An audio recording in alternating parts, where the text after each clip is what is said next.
നമസ്കാരം, Tirurangadi today news അപ്ഡേറ്റിലേക്ക് സ്വാഗതം. ഈ ഓണം ശരിക്കും പൊന്നോണമാകും തൂബാജ് ജ്വല്ലറിക്കൊപ്പം. തൂബാജ് ജ്വല്ലറിയിൽ ഓണം സ്വർണ്ണോത്സവം 2024 തുടക്കമായി. ഓഗസ്റ്റ് 1 മുതൽ ഒക്ടോബർ 31 വരെ 100 പവൻ സ്വർണം ബമ്പർ സമ്മാനം. ഒന്നാം സമ്മാനം 25 പവൻ, രണ്ടാം സമ്മാനം 10 പവൻ, മൂന്നാം സമ്മാനം 5 പവൻ. 1 ഗ്രാം വീതം 1100 പേർക്ക്, 100 ഗ്രാം വെള്ളി വീതം 100 പേർക്ക്. ആഭരണങ്ങൾ വാങ്ങുമ്പോൾ ഫ്രീ കൂപ്പണുകൾ ചോദിച്ചു വാങ്ങാൻ മറക്കരുത്. വാർത്തകൾ വിശദമായി. ഇന്ത്യക്കാകെ മാതൃകയാണ് സംസ്ഥാനത്തിൻ്റെ പൊതുവിതരണ സമ്പ്രദായമെന്നും റേഷൻ കടകളുടെ ആധുനികവൽക്കരണത്തിന് സർക്കാർ വിവിധങ്ങളായ നടപടികൾ സ്വീകരിച്ചു വരികയാണെന്നും ഭക്ഷ്യ പൊതുവിതരണ ഉപഭോക്തൃകാര്യ വകുപ്പ് മന്ത്രി GR അനിൽ വ്യക്തമാക്കി. രാജ്യത്ത് തന്നെ 100% ആധാറുമായി ബന്ധിച്ച പൊതുവിതരണ സമ്പ്രദായം കേരളത്തിലേത് മാത്രമാണ്. റേഷൻ കടകൾ വഴി ഗ്രാമീണ മേഖലകളിൽ ഉൾപ്പെടെ എല്ലാ സേവനങ്ങളും ലഭ്യമാക്കുകയാണ് സർക്കാർ ലക്ഷ്യം. പൊതുമേഖലാ സ്ഥാപനങ്ങളുടെയും MSMEകളുടെയും ഉൽപ്പന്നങ്ങളും പാചകവാതകം ഉൾപ്പെടെ റേഷൻ കടകളിൽ ലഭ്യമാവണം. മിനി കോമൺ സർവീസ് സെൻ്ററായി ഇവ മാറണം. ഈ ലക്ഷ്യത്തിലേക്കുള്ള കുതിപ്പിൻ്റെ ഭാഗമായി സംസ്ഥാനത്തെ സ്റ്റോറുകളുടെ എണ്ണം 1000 കവിഞ്ഞതായി മന്ത്രി പറഞ്ഞു. മലപ്പുറം സിവിൽ സ്റ്റേഷനിൽ നിർമ്മാണം പൂർത്തിയാക്കിയ ഭക്ഷ്യ പൊതുവിതരണ വകുപ്പിൻ്റെ പുതിയ ജില്ലാ ഓഫീസ് കെട്ടിടം ഉദ്ഘാടനം ചെയ്ത് സംസാരിക്കുകയായിരുന്നു മന്ത്രി. വിശപ്പ് രഹിത കേരളം യാഥാർത്ഥ്യമാക്കുന്നതിന് വലിയ നടപടികളാണ് സർക്കാർ കൈക്കൊണ്ടത്. ഈ ഓണത്തിന് പൊതുവിതരണ ഔട്ട്ലെറ്റുകളിൽ എല്ലാ ആവശ്യ വസ്തുക്കളും എത്തിച്ചിട്ടുണ്ട്. നീല വെള്ള കാർഡ് ഉടമകൾക്ക് റേഷൻ കടകൾ വഴി 10 കിലോ അരി കുറഞ്ഞ നിരക്കിൽ നൽകും. സ്കൂൾ കുട്ടികൾക്ക് 5 കിലോ അരിയും നൽകും.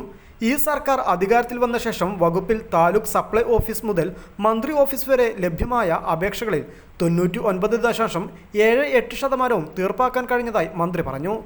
4,80,006 പുതിയ റേഷൻ കാർഡുകൾ വിതരണം ചെയ്തു. 43,051 കാർഡുകൾ മഞ്ഞ കാർഡുകളാക്കി മാറ്റി നൽകി. അതിദരിദ്രരായി കണ്ടെത്തിയ 7,000-ഓളം കുടുംബങ്ങളോ വ്യക്തികളോ പുതിയ റേഷൻ കാർഡ് ലഭിച്ചവരിൽ ഉൾപ്പെടുമെന്നും മന്ത്രി അറിയിച്ചു.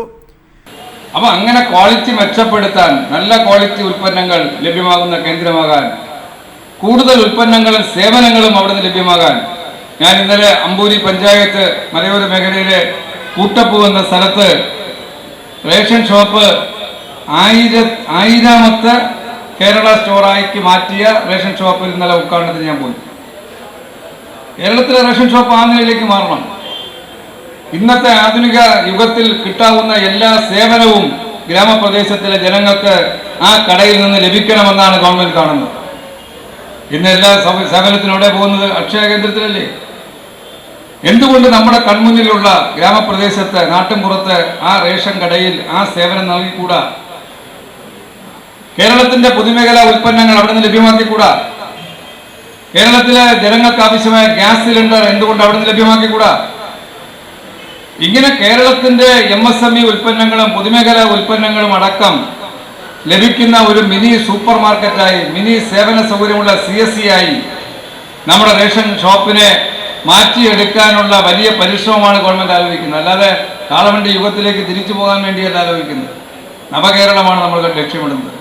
വികസിത രാജ്യങ്ങളോടൊപ്പം കിടപിടിക്കുന്ന, അതിനനുസരിച്ച് മാറ്റം നമ്മുടെ സാമൂഹ്യ രംഗത്തുണ്ടാക്കാൻ കഴിയുന്ന അത്തരം പ്രവർത്തനങ്ങളുടെ ഭാഗമായി നമുക്ക് പാരമ്പര്യമായിട്ടുള്ള ഈ റേഷൻ സംവിധാനത്തെ പുതിയ ആധുനികവൽക്കരിച്ചുകൊണ്ട് കേരള സ്റ്റോറാക്കി, സ്റ്റോറാക്കി മാറ്റി സേവന സൗകര്യങ്ങളും അതുപോലുള്ള എല്ലാ സൗകര്യങ്ങളും ലഭ്യമാകുന്ന കേന്ദ്രമാകണമെന്നാണ് ആഗ്രഹിക്കുന്നത്.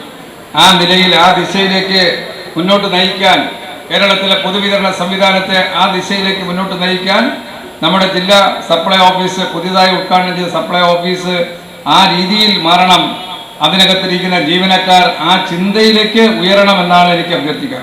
യോഗത്തിൽ P. ഉബൈദുള്ള MLA അധ്യക്ഷത വഹിച്ചു. മലപ്പുറം നഗരസഭാ chairman Mujeeb Kaderi, ward councillor Shareef PK, rationing controller K. Ajith Kumar, deputy rationing controller VK Sasidharan, ജില്ലാ supply officer CA Vinod Kumar, രാഷ്ട്രീയ പാർട്ടി പ്രതിനിധികളായ EN Mohandas, E. Saidalavi, P. Muhammad Ali, KP Ramanathan, Unniraja, PH Faisal, വ്യാപാരി സംഘടനാ നേതാക്കളായ കാടാമ്പുഴ മൂസ, M. മണി, M. ഉമ്മർ, കബീർ അമ്പാലത്ത് തുടങ്ങിയവർ ചടങ്ങിൽ സംസാരിച്ചു.